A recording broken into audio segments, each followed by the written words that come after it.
It's Thursday, June 12th, 2025, and welcome back to GoodFellows, a Hoover Institution broadcast examining social, economic, political, and geopolitical concerns. I'm Bill Whalen. I'm a Hoover Distinguished Policy Fellow, and I'll be your moderator today. Looking forward to a spirited conversation, not with three, two, but one Goodfellow. In fact, maybe you should rename the show Goodfellow instead of Goodfellows. And here's the reason why we have only one Goodfellow on today. Summertime has hit the Hoover Institution, and we dial back Goodfellows a little bit in the summer. You'll notice this. We'll have a couple shows out in July as well as August. But to keep you engaged, we periodically will give you a one-on-one Goodfellow, and that's what today is. And the first one out of the chute, it's the Hoover Institution's Rosemary Jack Anderson Senior Fellow, author of the Grumpy Economist blog, Wall Street Journal columnist, and he's a book coming out next week we're going to talk about. Please welcome John Cochrane. John, good to see you. Thanks. Pleasure as always. And wow, I don't have to fight for airtime this week. At long last, no Neil, no HR. Live the dream. Yes. Yeah. You just got back from a flight. I hope your flights did well for you yesterday. I know this. I had a real adventure flying a couple weeks ago to South Carolina to see family. But I got there and I got to spend a few days with my sister's grandsons. And they're really fun to hang out with, John, because they're between the ages of 9 and 7. And they're becoming little men. And they think they've got the world figured out. And the latest episode is they now know what they want to do with their lives. 2 of the boys want to play football. One of the boys wants to be a millionaire. And the fourth one, John, this is the one I have my eye on because I can't decide if he's going to be an underachiever or a white-collar criminal. He's just decided he's not going to do anything. He's going to live with his wealthy cousin. So they've all got their lives mapped out. I mention this, John, because we all go through life trying to figure out what it is that we should be doing or what it is we want to do. Sometimes we know this before college. Sometimes we discover it during college. Sometimes we have a career course correction after college as well. But if you're lucky, you land on what it is that you really enjoy doing this. And you seem to really thrive at being an economist. So my question to you, John, when did you decide to become an economist? It was a long process. And you hit on important things. You have to find something you really enjoy and something you're good at and avoid the things that you're bad at. So learning I was bad at a couple of other things helped a lot in that decision. I had gone to, and I do want to say also, I was lucky to be born in an era where you could move around and try things in a way that I don't think is possible or easy anymore. I went to college thinking I'd be an aeronautical engineer. I thought I would design gliders. I quickly learned there's only one job. There's 2 jobs doing that. They're in Germany and they're taken. And the aeronautical engineering major, I saw, hypersonic flow and propeller theory. And I'm not interested in that. So I turned to physics, which I had loved as a high school student. I had a fantastic high school physics teacher. And I loved physics my 4 years at MIT. And I really, to some extent, regret not having studied it further because it was beautiful. But I recognized some of the limits of what I was good at and that wasn't going to go well. There weren't that many jobs. I'm not smart enough to be a theorist. I'm certainly not organized enough to run a lab. And I'd taken 2 economics classes in college. They were my humanities distribution requirement. Interesting. I loved the micro class. I thought the macro class was awful, even though it was taught by Bob Solow himself. But I thought economics was really cool because you get to use the tools of freshman and sophomore physics in the same kind of clean theory to talk about, important social problems. So called up Berkeley. I called up all the places that had let me in for physics grad school. And, most of the big, Harvard, MIT, Stanford, you can't change your major in August for coming next September. Apply with everyone else next year, buddy. But Berkeley and Chicago let me in. This is in August, no internet. I wrote them letters on a typewriter saying, can I change my major from physics to economics for grad school? And they let me in. That never happened today. So I knew it didn't snow in Berkeley and it snowed in Chicago. So I went off to Berkeley and had just both a wonderful time and a conversion experience, learned a tremendous amount. And that's how I became an economist. And I kept dabbling in different things, which is wonderful that you could do in economics, jump around. So that's how it all got started. It fit in with also sort of a political evolution of sort of becoming a libertarian at the time. So learning economics and and figuring out the wonders of freedom and free markets came at the same time. So and then Often, John, do you encounter economists who have this split in their education? They go one way undergrad and then they go economics postgrad. yeah, economics undergrad is typically not that great preparation for postgrad economics. Really? And well, because rightly so, economics undergrad produces, it's a gentleman's major or a gentle lady's major in many cases. It's a great thing to do to go to business school or law or something of the sort. But learning to be a research economist, you have to kind of start over again, much more learn the mathematical modeling. I think it would have been helpful to take more undergraduate classes and kind of know where I was going more. But the modeling skills that I learned and the applied math that I learned as a physics major turned out to be really, really key to doing physics grad school. So there's a lot of us fallen physicists in economics. And doing Goodfellows now, do you wish you'd taken more time behind a mic, maybe done some drama, some stage work, or? Yeah, actually, teaching is wonderful. A lot of academics bemoan teaching, which I find kind of reprehensible because who pays the bills? And it's kind of your duty to spread things to the next generation. But teaching and the difficult MBA teaching was really good in the end, trial by fire for, public communication, distilling ideas, meeting people where they are, more effective writing. Yeah, that's where I learned to do that sort of thing. And public speaking as well. You were just giving a speech in Milwaukee yesterday, for example. I'm not great at it. And my wife keeps, she watches Goodfellows and says, John, you got to shape up, finish your sentences, think a little clearer. So we could all be better at it. And you're right. As learning to write is a skill you need to learn as a young economist. Learning to speak is important. I wish I could be like Larry Summers, who will show up at a conference, think for 3 minutes, and then say, item 1, item 2, item 3, boom, boom, boom. Richard Epstein is that way too. He just talks, and it's like chapter heading, paragraph, chapter heading. I'm not that good at that. And when I see transcripts of what I actually say, I'm always embarrassed. But so we could all learn to be better. Yeah, there's a joke in broadcast radio, John, that when a DJ plays the song Inagata Davida by Iron Butterfly, which goes on for like 15 or 20 minutes, that means he's probably going to the men's room. I kind of joke. I've done podcasts with Richard Epstein in the past, and he's a brilliant mind. I love talking to him, but Richard's kind of the same way. If you ask Richard a question, you can walk away sometimes for 10 or 15 minutes. Well, I have that problem too. First, you have to go back and. That is a key of public speaking. I have that problem of giving too long and detailed answers. It turns into a speech or a lesson. So the talent of thinking of what's just the right thing to say and saying just that right thing is one I need to keep working on. And I'll stop that one there just to try to implement the same advice. So that sounds like then writing for the Wall Street Journal, where you're limited to what, about 1,000 words, 1,200 words, and that sounds like a challenge for you. 900, and my God, is it a challenge. In a way, it's why I do a blog. Why is each blog essay not a Wall Street Journal op-ed? Well, a blog, I'm boom, boom, boom, boom, boom, boom, 3 hours, draft and a half, it's done. Then to send it into the Wall Street Journal, you got to first get 2,000 words down to 900, not one word over 900. And then you beat back and forth. It's like a haiku. Every little sentence counts. The product is better when you're done, but the time and effort is a lot harder. Yeah, I think it's Dorothy Parker, John, who said, "I hate writing, but I love having written." Is that the case for you, or do you also like writing? Writing is always hard. Writing is all editing. And I should say, a little note to my fellow economists, this is not a talent, this is a skill. Right. And I put some effort into developing writing as a skill. In part, I'm young enough that I never had what our generation before had. Somebody who sat down with you once a week, made you write a page of prose, and they knew what they were doing and really, showed you how to do it. I had to learn all that on my own. In part, I was very influenced by my father, Eric Cochrane, who was a wonderful writer, but I grew up watching him on an electric typewriter do the 5th and 6th and 7th draft of each book because he cared about the prose.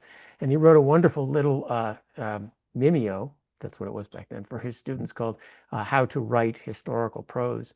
And so I recognized that. And then I put a lot of effort. Zinsser, who's a distant relative, wrote a great book on how to write nonfiction prose. I really studied that. And mostly just paid attention to what do I like, what do I not like, to find some rules of my own writing. I'm not great at it, but I'm a lot better than I was. And dear young economists, you are mostly an author. Your prose really matters. Learn to do this, and don't learn to do it by following the examples of what you read in academic journals, because they will take, if you start writing like academic journals, you will take what might have been some decent skills in the beginning and just completely destroy them. Mm-hmm. Now, you came to Hoover via the University of Chicago. I think you came to Hoover, John, in 2015, if I'm not mistaken. Yeah, Right? 2014 as a visitor, and then 2015 permanently. And I think that makes you actually the senior Goodfellow, because you might have beat Neil here by a couple of months. And HR, well, HR was a national security fellow a long time ago, but HR came to us after his year of duty at the White House. So you're the senior of the three. It's funny because when I was hired, of course, I was the youth movement. Hoover had not hired senior fellows in a little while. And so John Razian, who hired me, said, John, you're the youth movement. I was 57 at the time. So I said, you got a problem, buddy. And I'll take some credit for helping to bring Neil on. Neil was kind of dancing back and forth. So we sat down outside on a beautiful afternoon out in the Japanese trees in front of Hoover. And I think I had an influence with him to come to Hoover and to structure it right. I mentioned Chicago, but Chicago is the home to some legendary economists, Gary Becker and, of course, Milton Friedman. My question to you, John, if you were to create a Mount Rushmore for economists, if you put 4 faces up on the side of the mountain, would Friedman be one of those 3? Who'd be your 4 choices? Oh, absolutely. Yeah. So Friedman's one. Milton Friedman. Now, do I only get 4? So there's, in terms of academic economics, and this will be partly based on my own, where I ended up. Bob Lucas and Jean Fama are absolutely important there. Bob is actually, with Milton, and possibly more than Milton even, important for the development of macroeconomics in the 20th century. Mm-hmm. And a tremendous person. I didn't really know Milton personally. He came and visited Chicago every now and then and would take the assistant professors out of lunch and go, so what are you working on now? And you had better have had a good answer to Milton. But Bob was around, and just a superb economist and a superb human being. Mm-hmm. As Jean Fama is also a superb economist, superb human being. Very different talents, Bob and Jean. Mm-hmm. And both of them just ethical straight arrows. You do things right. There's all sorts of shenanigans in academics, and neither of them would ever do any of that. That was important to me as well. So that's 3 names. We've got 1 to go. Oh, Tom Sowell. I'll put him on my list of spectacular economists. Who turns 95 in a few days, by the way. Yes, and good health to him. And one thing I'll tell you about Tom Sowell, I've been at Hoover 11 years. I have seen him once, met him 0. And he shouldn't be meeting me. John, I've been here twice as long as you, and I've seen him one time. He was coming here to do an interview at C-SPAN. So he literally came to the door and took a right and went off, and that was it. Yeah, one thing I've learned from all of my great heroes, they are people who know how to defend their time. Yes. And especially as you get older in this profession, there's lots of people who want to soak up your time with lots of junk, and they know how to focus attention on the important research thing that they're going to do, not get, would you write us a keynote speech and an introduction to the volume of X, Y, and Z? No, I'm focusing on what's important, and they know how to defend their time. I wish I could learn that talent. Well, but you're pretty busy yourself, and so why don't we make that our opportunity to talk about the book, which comes out on June 17th. The title, Crisis Cycle, Challenges, Evolution, and Future of the Euro. It is available on Amazon for those people who want to pick it up and read it. It's also, by my count, the 3rd Cochrane book. I found 2 others on Amazon. Depends how you count. I have a whole bunch more that are sort of co-edited, the whole So sequence. I found the fiscal theory of price level, and I also found asset pricing. Yeah, those are my sole authors. So this is Mhm. well, fiscal theory at the price level and asset pricing were sole authored, and I have a bunch of other books. But let's not quibble. Yeah. Yes, third big book. Okay. This also, by the way, this makes it the second book that you have put out during the GoodFellows years. So that puts you in a tie with the HR, puts you one ahead of Neil Ferguson, by the way. Well, he's gestating the biography of Henry Kissinger, and I am just amazed at the productivity in writing of HR, both HR and especially Neil. Neil, because he's on the plane all the time. Yes. As you know, it's next to impossible to nail him down for GoodFellows. It's one of the things I love about GoodFellows. You nail down Neil Ferguson and make him have a structured conversation, so he has to be on the ground to do that. Mhm. So yeah, Euro Crisis Cycle, a book written with two wonderful co-authors, Luis Garicano, who is currently London School of Economics, was at the University of Chicago, and was a member of parliament for the European Union. He stepped up and served his country and his continent, which I really admire. Klaus was a longtime person at the European Central Bank. He was the guy in charge of Greece, so he actually knew where the bodies were buried and what all the alphabet soup of acronyms mean, and educated Luis and myself on how everything worked. So it was a wonderful collaboration, and I'm very glad the book will be out next week. Only $35 from Princeton University Press. I think we're the cheapest book on the Princeton Press website. Another 30% discount, I think, if you put in the code PUP30 today. So run out and buy it, everybody.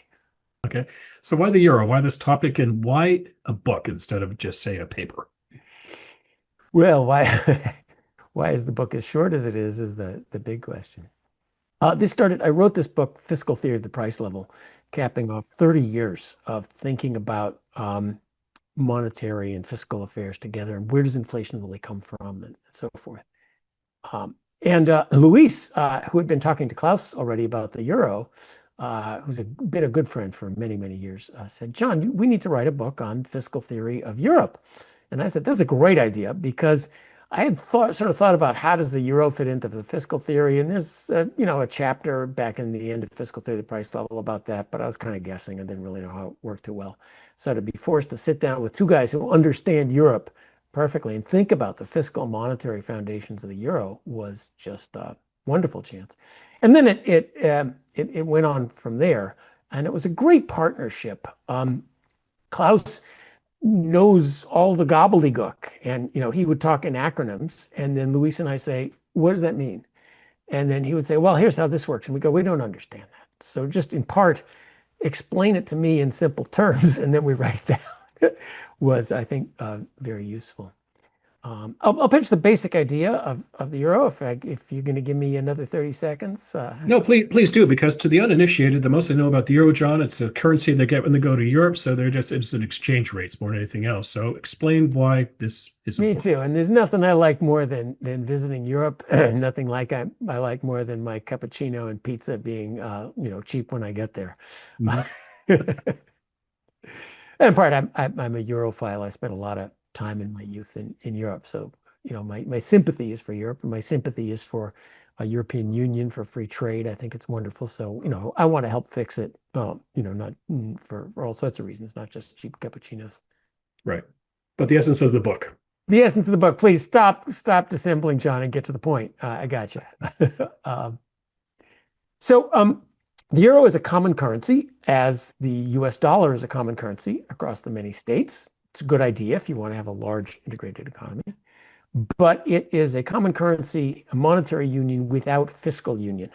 So the individual countries still maintain their taxing, spending, and borrowing capacity in a lot of their individual economic policies.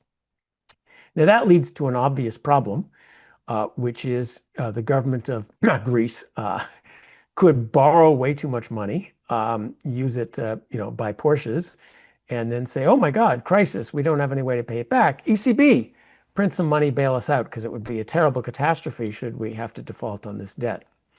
So you can see that problem.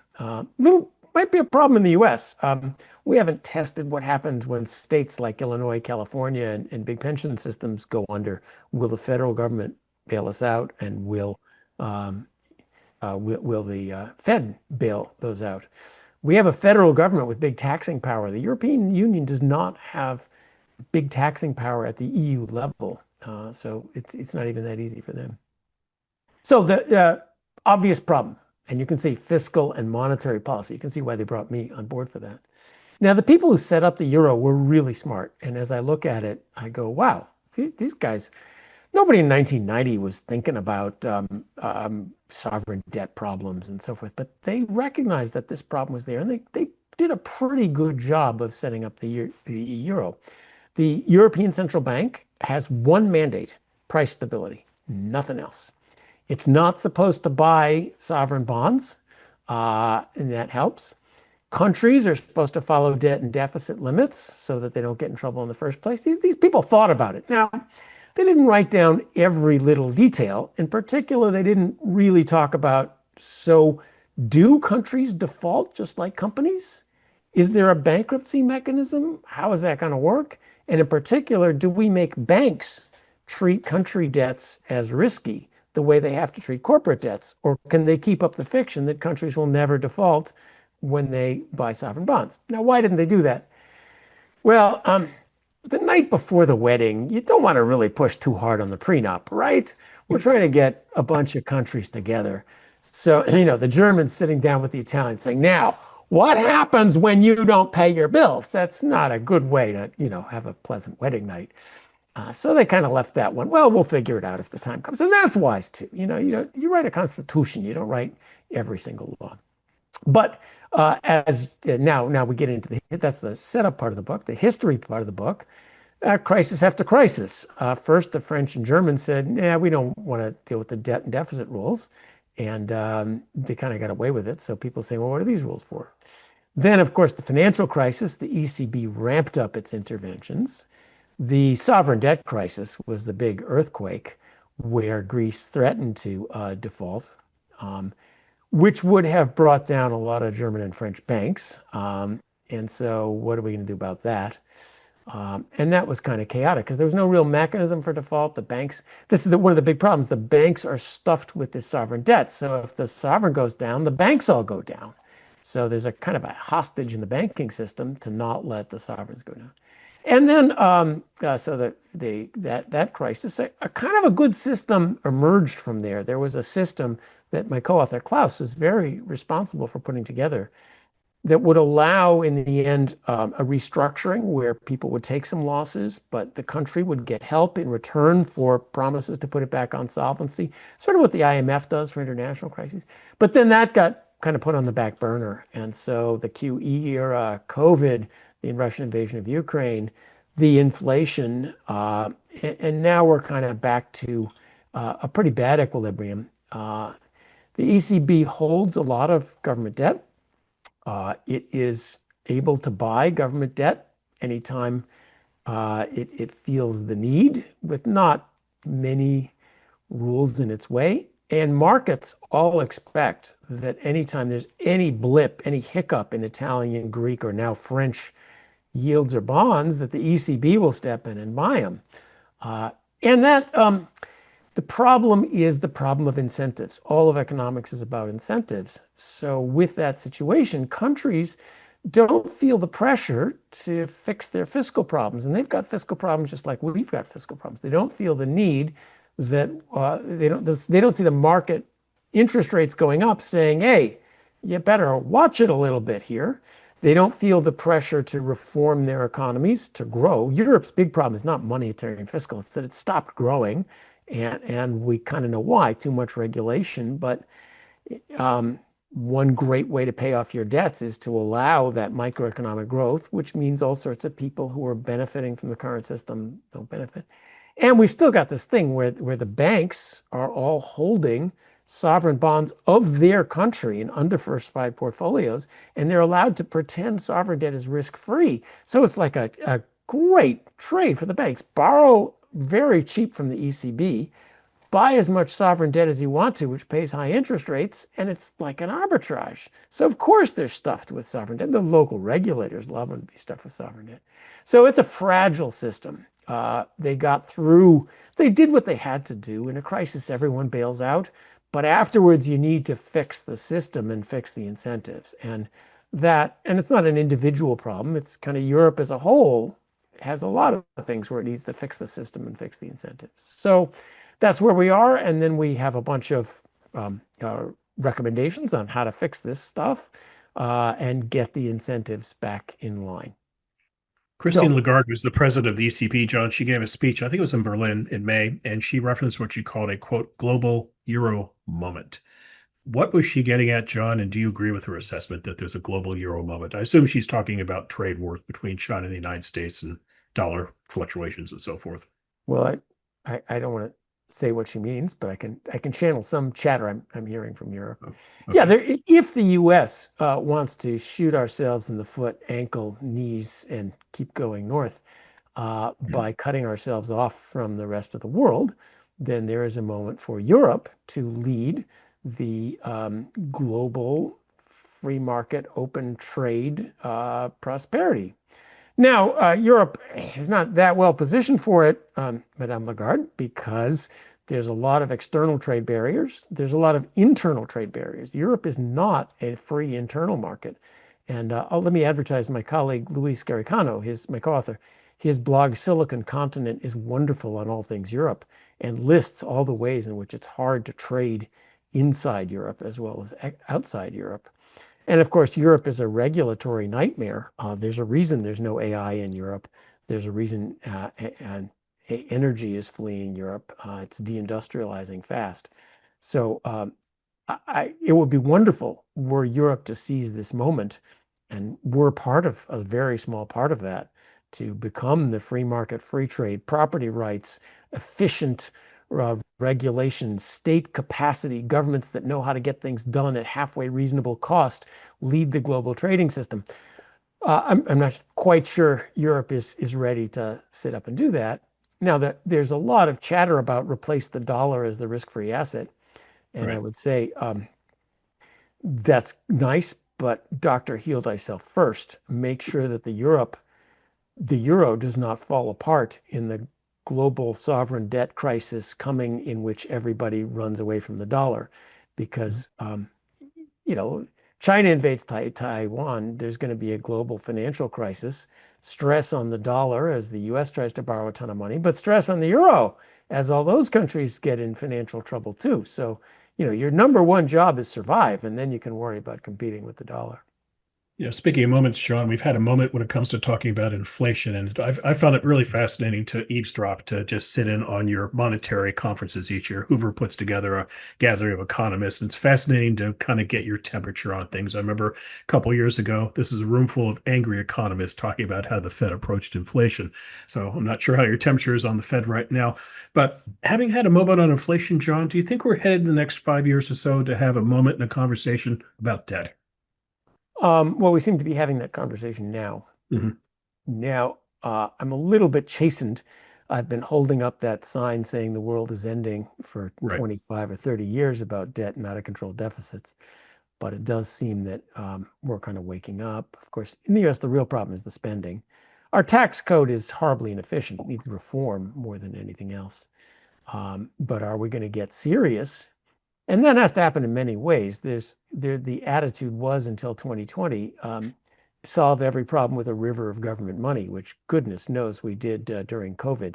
$5 trillion out the window, a lot of it to Nigerian scammers. So, we got to be serious about debt, has to be repaid. So I definitely do think this is the moment. Now, to Christine Lagarde, Europe is not really clear that debt is a problem. Germany is going to weaken its admirable debt brake legislation to allow itself to borrow for military reasons without having to cut back on a huge welfare state. And a lot of Europe is cheering that as, oh, great, we'll get stimulus. Guys, didn't you learn about stimulus in 2020? Everyone spent 10 years saying, the route to success is if only the government could print and borrow money and throw it out the window, we would all be, growing like crazy. And we did what they asked, and we got inflation out of it. Likewise, I'll tell one more debt story from Europe. Italy's super bonus is, I think, what happens when you don't really face markets and reality about debt. This is a plan that came in the sort of huge COVID spending splurge. And Italy said, using a lot of European Union money, if you do energy efficiency upgrades to your house, you can have 110% tax credit for the costs. Now, energy efficiency, who could be against energy efficiency? Just think a second. Italians are very clever entrepreneurial people. Offered 110% reimbursement of cost as a transferable tax credit. Enzo, Luigi, the bill isn't really high enough. Do you think you could put some like gold plating on that, energy? So it's just been a morass. Of course, now the contractors love it and the banks love it. And they're, even Giorgia Meloni is having trouble getting rid of this one. That's the example of the kind of mentality that happens when you're not serious about debt. So didn't I say I was going to give you short answers today? I do think we're coming to a moment that we're worrying about debt, but we're not yet understanding what needs to be done, which is not a year or two of austerity, not budget gimmicks, not, we'll have a temporary tax this and then phases out then. The answer to debt is you need to have a reformed tax system that raises good revenue at low marginal rates. And a simple one, you need to have spending that vaguely makes any sense, not down rat holes. You need to solve the disincentives of social programs, which is their major problem. And you need confidence that no matter what happens, we will return to decades of small primary surpluses to pay off debts past the budget window. And it's really not about specific CBO forecasts. As everybody understands that, yes, Congress is responsible, administrations are responsible. Whenever whatever is happening now is over, our structural fiscal policy will be steady, small primary surpluses in a strong pro-growth economy, because tax revenue is tax rate times income. Grow the income is the easiest way to do it. That's just a different mentality than most people have when they talk about deficit problems. So I think we'll get there, but maybe a while. And what would be the trigger event to start this, John? You mentioned Taiwan, for example. Would back here in the United States, would it be in a crisis with an entitlement program, or? I hope the U.S. does not need a crisis to reform. Right. Because reforms undertaken in a crisis tend to be not very well thought out. Right. For example, the Dodd-Frank Act. There was a crisis, and to their credit, they said, hey, we got to do something and not let this happen again. And that impetus to reform is what has gone away in the US and in Europe. Mm-hmm. The euro had 5 crises like that, and nobody said this was a mistake, how do we fix it? They said, oh, great, we bailed everyone out, on to the next, we'll bail out again. That's what, we're doing. 2020 was a massive bailout. It was the same size as 2008. And nobody is saying we made a mistake. Oh yeah, great for us, we bailed everybody out. So during Rahm Emanuel said, don't let a crisis go to waste.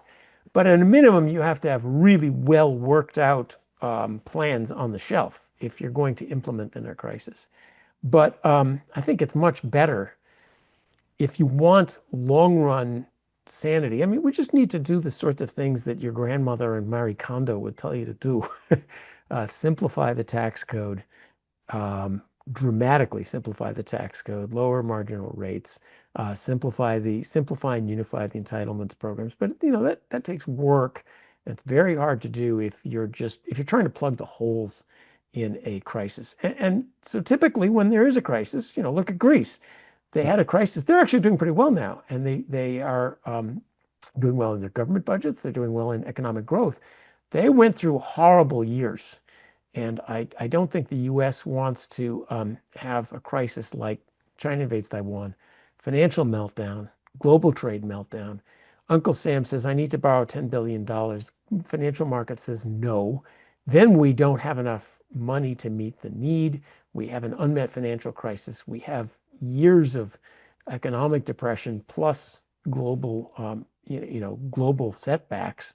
And then we finally get our act together and reform and get out of it. That would be awful. So I hope instead, America has done reforms before, and many countries have said this isn't sustainable. Let's get together and fix it. The 1980s had a Social Security reform that put it on a stable path for decades. It might not have been perfect, but they did it. They had a spectacular tax reform in 1986. They deregulated. It is possible for America to do things like that. And let's hope. I'm curious, John. I'm curious if we kind of revisit the Tea Party at some point, because if you look at recent political history, Ross Perot runs for president in 1992. He runs very hard on two things. One is lousy trade deals, NAFTA, and he went after, and he also ran after very hard on debt. Now, Perot and the Reform Party movement doesn't work out. He's out of it by 2000. But by the end of the first decade of the 2000s, we have this thing called the Tea Party movement, which is all worked up about debt. And then you can argue the Tea Party gives way to Donald Trump in terms of angry populism. But Trump's MO, John, is not solving debt problems, is it? No. Trump's MO is managing bankruptcies. He might be just the perfect president for the moment. Fundamentally, this needs Congress, and this needs reform of how we do our spending and how we do our taxes. And DOGE came in because the Office of Management and Budget failed, and the Budget Empowerment and Control Act of 1974 failed, and the Inspectors General failed, and the Transparency.com failed, and all the institutions we have to try to make things work are I'm being too extreme, but need fixing. So I think focusing on the debt is actually the wrong answer, because if you focus on the debt, it says, well, raise taxes. Well, the all-in marginal tax rate on high earners in the U.S. is already, as high or higher than Europe. And you raise taxes on everyone, then you get European growth out of it if you're lucky. Cut spending. Well, there actually is some useful stuff in there as well as the useless stuff. Focusing on the debt as the problem, I think is a mistake, because what's the real problem is the institutions by which we choose how much to spend and how to tax, and how to regulate. And if you fix those, you'll fix the problem. And in that sense, the Tea Party sentiment is one I'd like to bring back. Give me back my country. Give me back institutions that are competent, like Jay Bhattacharya is off to fix. We saw our public health institutions showing complete politicization and incompetence. Our universities are suffering an immense lack of trust. Those institutions need to be fixed. The basic institutions of Congress, let's pass laws and let's do it. Let's obey our budget rules, or at least come up with better budget rules. Rule by executive order taken under a decree of national emergency. I don't want to see even Javier Milei come to the U.S. and try to fix us that way. So the Tea Party sentiment of let's get back to our constitutional order, I think is a good one. Yeah, I think speaking of these issues, John, the immigration issue, maybe how about a minute on immigration, just while we're talking about dysfunctional problems. Immigration, tariffs, healthcare, bank regulation. I'm ready to go, and nobody can stop me. The right wants to hammer on criminal behavior. The left wants to talk about sad stories. Congress does not want to touch immigration reform with a 10-foot pole. It sits out there. The problem continues to fester. And here we are in California, John. It's been 30 years since Californians voted on immigration, and the problem keeps going on. Well, actually, most of Congress does want to work on immigration reform. And there's a kind of an outlines of a bipartisan consensus on what needs to be done that, unfortunately, the leaders of neither party want to bring forward. And that's an instance of how our congressional mechanism is really broken, that, sort of basic, simple reforms can't pass. Now, I'll give you the economist's view. Our immigration system is broken because what it has consisted of so far has been a lot of tolerated illegal immigration, Right. And that's just a bad system. People around us who don't have the protections of law is not a good system. You can get to the US if you're willing to walk across Central America and scam the asylum system or family reunification. That's not a good way to run an immigration system either. Now, from an economic perspective, we need immigration. Immigration is a great and wonderful thing. And that people want to come to this country, work hard, pay taxes, start businesses, pay off our debts, take care of us when we get old, be nurses in our overpriced hospitals. I mean, remember, teach schools. There's all sorts of our problems would be helped a lot by immigrants. And we want economic immigrants. You want young people, well-educated people, that we let students in, give them degrees, and then kick them out of the country is just insane. And remember, every economic migrant, he's not stealing American jobs. He's working, he's building houses, or she is building houses or doing gardens. But then, they go down to Home Depot and Walmart and buy stuff just like we do. Every new person is a consumer, is a source of demand as well as a source of supply. So young, energetic, educated, economically productive people are a great boon to this country, and a central part of what made us great. So, from an economic perspective, what I would love to see is immigration that doesn't focus on numbers but focus on rules of the game, encourages economic migrants come to the U.S., show us you got some money, show us you got a job, show us you won't be on social programs for a while.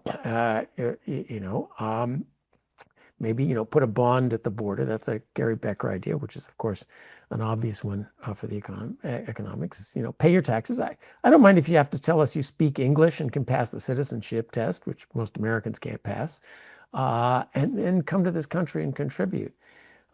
That's what the Economist would love to see. And I think even, Victor Hansen, who complains about immigration on social basis, if we did that, I don't think Victor Hansen would have a lot to complain about. So our system is completely dysfunctional relative to that ideal, and anything more functional would be fine. Getting back to our idea of Congress not doing its job, John, in a better world, we would lose the word omnibus, and Congress would just take immigration and do it piece by piece, because that's what you have to do here, piece by piece. But you do it in one big bundle, invariably it's a poison pill that somebody can't swallow. So they should do as a separate measure. They should address the issue of immigration and skilled workers, and then do immigration unskilled, and just kind of go after it just issue by issue by issue. Yeah. So here you and I are both guilty of playing amateur political scientist, which is dangerous. And Pollyannish wants I'll be an economist. On the one hand, on the other hand, yes, an advantage of big bills is that if you can't get everyone to agree on a small bill, sometimes you can say, well, I'll hold my nose on that part if I get to throw into the bill this part. Now, ideally, a functional system is able to make bargains in which it says, we'll put together a coherent immigration bill, and I promise to support you on the farm bill if you promise to support me on the immigration bill. Sometimes you have to staple them together because you can't trust each other. I think you're right in a system where you can trust each other, but there's a reason sometimes for stapling things together, which is how you get it through. But yeah, the big, beautiful mess kind of bill. It also leads to very poorly written legislation because nobody has the time to read it, think about it, debate it, and so forth. Right. So it is an interesting challenge. I think you and I politically sort of would mouth the belief that Congress should be doing things, and we think state and local governments closer to the taxpayers should be doing things and be more accountable. But Congress is pretty darn dysfunctional right now, and I don't have magic fixes because I'm not a political science / game theorist on how to help it to be more functional. You need a time machine, John. There was a window in 1995 when this could have happened, when Bill Clinton was fighting for political survival. Newt Gingrich was the new king of the world. Republicans were ascendant, and Clinton would have worked with them on immigration, but Gingrich did not want to play ball on immigration. He had other things he wanted to go after. And I think the door's kind of closed after that, John. But okay, final question for you before we go into what is going to be an equivalent of lightning round. How about writing a deep philosophical piece about being a glider pilot? Gliding fascinates me in this regard. I don't like heights. If I had a dream where I woke up and I was in a plane gliding it myself, I think I'd probably wake up in a cold sweat. But it's a fascinating thing to look at in terms of the skills involved, in terms of just how aware you have to be of currents around you, just being cognizant all the times. You can't sit up there and daydream necessarily. Sully Solberger was a glider pilot. I didn't know that until I was snooping around the other day, but he learned how to fly gliders at the Air Force Academy, and that happened to save a lot of lives one day on the Hudson River. But what attracts you to being a glider pilot, John? Well, there's a book actually in there. I did a lot of analytical work on the theory of gliding. It turns out to map very well into economic theory. I keep meaning to put it into a book, but haven't done it. But of course, what's wonderful about gliding, it is in many ways like economics. We use theory to kind of develop some simple tools, and then you have to apply it in the real world with, time. So we're all world champions on the ground, but doing it in the air under that pressure is a challenge. And it's sort of a relentless challenge of, can I become better? I don't just fly gliders, I race gliders. So it's this endless quest for self-improvement. Can I learn to not make the same mistakes over and over again? And it is, though, it is very sensory.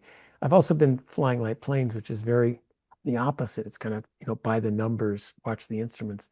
Flying a glider, you do have instruments, but flying a glider well is very much a combination of feel the force, Luke, on what is the air around you telling you, but also experience, understanding the weather, analyzing what's going on. I see a cloud or a mountain over there that I think is going to be a good thermal. Can I get there in time? Always, where is there a safe place to land?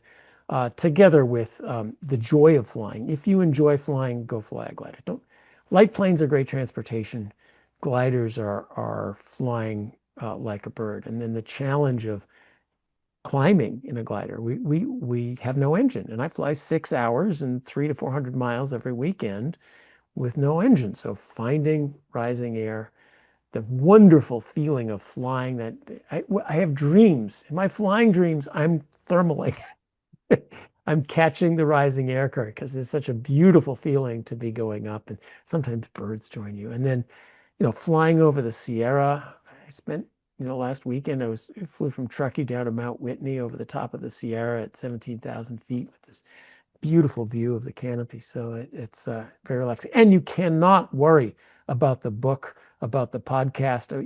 Your mind is engaged, boom, 110% of the time. So it displaces all those worries. Great passion. Okay, I am sold. All right, John, there is no lightning round in this episode of Goodfellows, but we're going to do something you might find just as excruciating, and that is the first Herbert Hoover Questionnaire.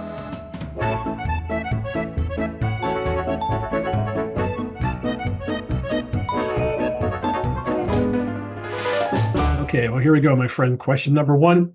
What is the best sandwich? Best sandwich. Okay, I'm going to give you one hand, other hand, economist, because I can never make up my mind about anything.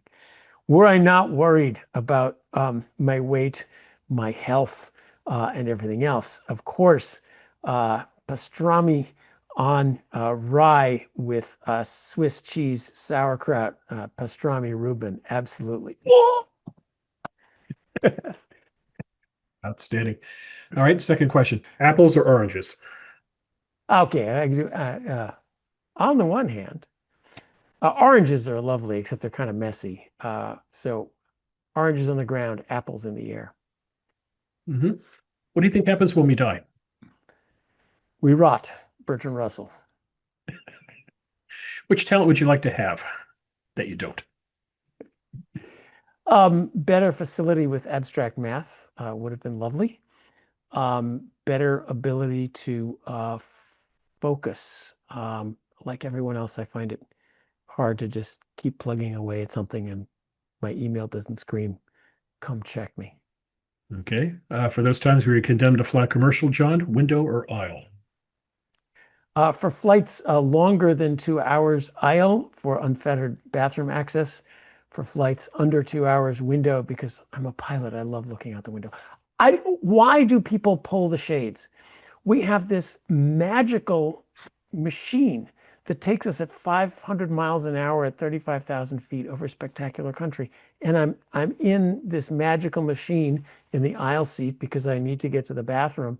And people, the whole thing, they've lowered the window shades. And when I sit at the window, I open the window shade because I want to look out at the beautiful scenery. And also because on international flights, you want blue light going in your eyes. And people are yelling at me. Last time they brought the stewardess over, the flight attendant, sorry, over 15 times to say, could you lower your window shades? And no, I'm not lowering my window shades. Sorry. Favorite smell? Walking into the house and Beth's tomato sauce is simmering away on the stove. Good answer. Most use app on your phone. This is probably pretty boring. Google Maps, email, text messages back to Beth about lies about when I'm going to be home, messages to my kids, and ForeFlight, a really nice flying app. Nothing interesting there. Sorry. Think I know the answer to this one. Cats or dogs? Dogs. Okay. You get only one song to listen to for the rest of your life. John, what is it? So I'm a James Taylor fan, and you can score that for the video of my life history when anybody cares. So I'm just trying to pick one that has stuck with me most through the years, and there's a lot of top ones there. I'll pick something in The Way She Moves. Good choice. Finally, John, describe the rest of your life in 5 words. Too short. And there we have it. Oh, 3 more words. That's like the old joke, 5-word obituary. Oli died. Oh, you get 3 more words. Oli died. Boat for sale. Well, it's the urban myth story here at Stanford that, you're supposed to, your admissions essay to Stanford is hugely important because everybody who applies is smart. And so they're looking for some personality in the essay. And one year the essay question was describe your most, interesting trait, as opposed to the kid who got into Stanford answered brevity. Too short. I would hope that the answers would include productive, happy, and is there one word for engaged with my family, who I love tremendously. And with that, I'm going to let you go because you have other things to do today, including today is your wedding anniversary. Where is she? Is she Beth somewhere back there? Beth needs to make an appearance. Come out wherever you are, Beth. So the trouble is, I always tell John he can't show up with wet hair, and now I have wet hair. Beth, congratulations. Today is your 39th anniversary. I have to ask you, did you think it would last this long? We both come from 2 very long marriages, our parents, so I suspected, and the amount of crazy I was about him, I just assumed, and he's such a great partner that actually it looks like it'll go on forever. Hey, Beth, while I have you here, maybe a shout out to your father. John mentioned Gene Fama early in the show, but just a couple words about your dad. What makes him special? Well, he's actually kind of responsible for us really getting together, because they became windsurfing partners. Well, that was after we got. After we met and I tried to entice John with windsurfing, he joined the windsurfing group with my dad. And So actually, I met your dad before I met before you. we had our first date. Yeah, we were both windsurfers, but my dad was more avid, so John decided to go hang out with them. So you've destroyed the whole dating social convent. Forget about going to bars. Forget about going on apps. Forget about blind dates. Simply ask your dad and take somebody windsurfing. No, we Simple as- met at a setup dinner of a common family friend the night I got back to Chicago. Fell instantly in love. It actually took me a while to call Beth because I had to call Gene Fama's house, the most famous professor around, in order to get a date with Beth. It took me a while to get going with that. And I didn't understand that. I didn't know why he wasn't calling me. But then Gene became, colleague as well as father-in-law. My office was next to him for years. We windsurfed together many afternoons. We work till 1 or 2 and then go windsurfing together. So he was my windsurfing buddy. And of course, we had family dinner together. Gene was a total straight arrow. We're colleagues during the day and we're family after 5, and the two don't mix. But so it was a wonderful friend and colleague to me, as well as also father-in-law and part of our family. Mm-hmm. Beth, I joked with John about doing a WAG show. WAGs is a sports phrase in British sports. It stands for wives and girlfriends. And I've kind of joked that, instead of Neil, John, and HR, that maybe we need to turn over the mic to Beth and Ion and Katie McMaster. Oh, I actually think that would be a great show. Sounds good. Well, Cochrane's, I hope you have a great anniversary. John, thanks for all you do, for not just for the Hoover Institution and this show, but just being a great guy. We sure appreciate it. 39 years is spectacular. Congratulations to the both of you. Everybody's invited to the 40th next year. Thank you. And with that, that's going to be it for this episode of GoodFellows. But I mentioned at the beginning of the show, we'll be back in July with a couple of shows, and we'll have a couple of one-on-ones as well with Neil Ferguson and H.R. McMaster. On behalf of my friend John Cochrane, the grumpy economist himself, all of us here at the Hoover Institution, we hope you enjoyed today's conversation. If you want to keep abreast of GoodFellows, subscribe to this show. That way you won't miss any episodes. And of course, send in your comments to us. We'll do a mailbag show in the near future. We always like to hear what's on your mind. So take care. Thanks for watching, and we will see you soon. So long.